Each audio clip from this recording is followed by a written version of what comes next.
At the same tech briefing, in a response to a question by Stephen Jones, it became clear that it is John Gross and his team who came up with the 5.4 second measurement to match the requirements of their model. I tracked back from the video frame in which the roof line reached the 29th floor to see when NIST started their clock. Here is the 5.4 second interval that corresponds to NIST's measurement.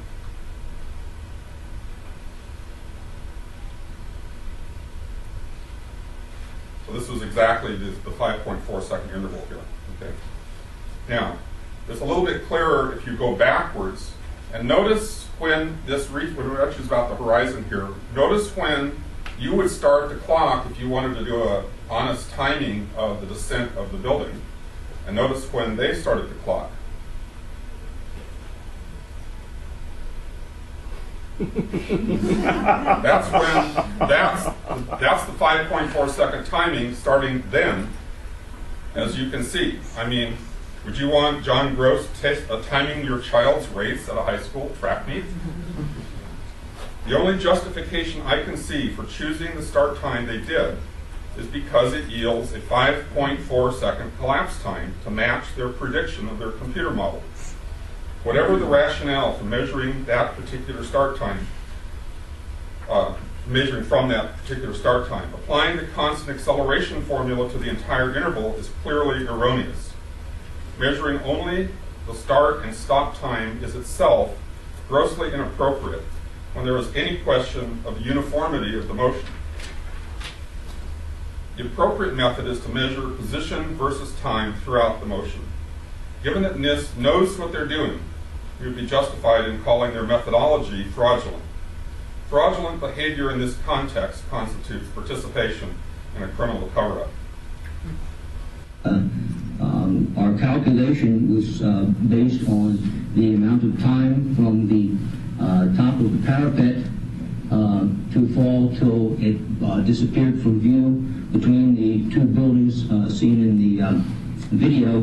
That time was established from the video by a single frame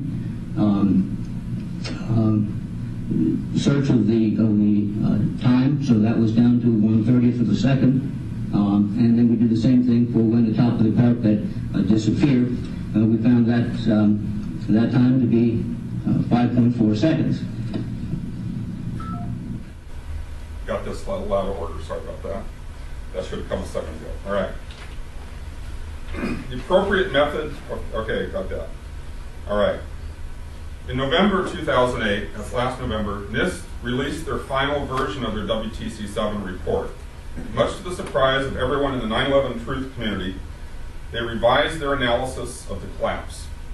This time, they did a frame-by-frame analysis similar to the one I had done. They even explicitly acknowledged absolute free fall for 2.25 seconds. That's what they call stage 2 here.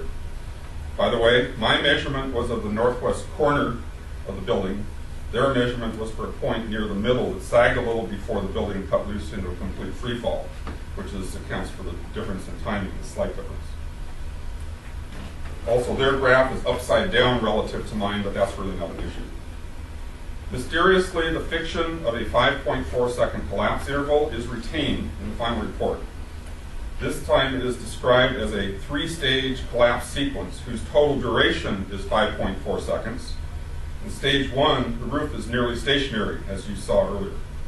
In stage 2, the building undergoes 2.25 seconds of absolute freefall. In stage 3, the building transitions to a slower downward acceleration. This new analysis completely invalidates the analysis of the August 2008 report, which was transparently constructed to deny freefall. The amazing thing is the original analysis is retained in the final text as though nothing is amiss. The new analysis is simply appended, described as a more detailed examination. NIST concludes, as noted above, the collapse time was approximately 40% longer than the free fall for the first 18 stories of descent.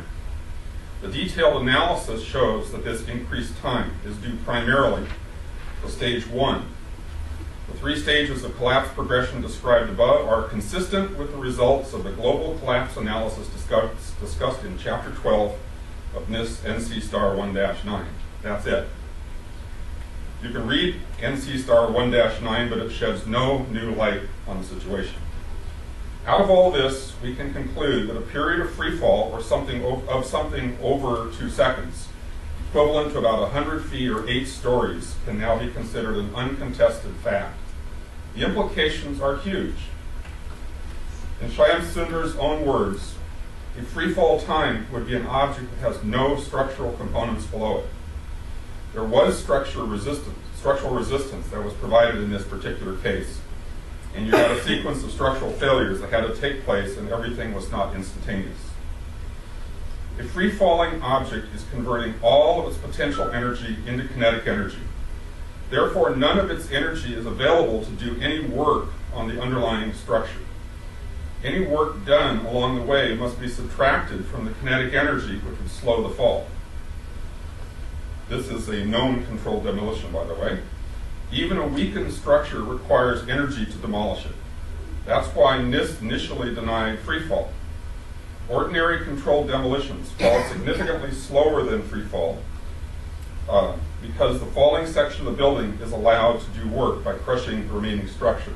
Notice the slope here, where its initial near free fall is only 7.69 meters per second squared, which is about 2/3 to 3/4 of the acceleration of gravity. And that's you can see they just collapsed out the center section of the building.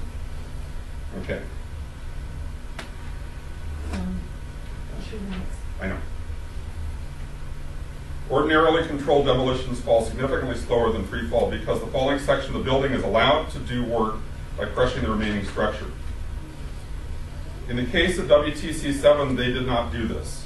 For 100 feet of free fall to take place, they had to completely remove 8 floors of structural support, uniformly across the entire width of the building, about 100 meters, by the way, simultaneously to within a fraction of a second. This cannot happen naturally. It's a clear smoking gun for controlled demolition. In conclusion, on the first round, NIST falsified measurements in order to deny free fall because, as Shyam Sundar explained, free fall for a natural collapse is impossible. They then turned around and admitted free fall but denied its significance. Nothing NIST says in its convoluted analysis can accommodate actual free fall. Free fall requires that explosives had to have been used. Planting explosives in WTC-7 would require time and high-level access to this very secure building well before 9/11. Whoever rigged WTC-7 was clearly complicit in the entire 9/11 operation. Free fall, it turns out, is no small matter. We need to hear Shyam Sundar, John Gross, and many others from NIST explain their reasoning one more time, but this time under oath. By the way, it is commonplace for my high school students to ask, when will we ever need this? I hope I've clarified that as well.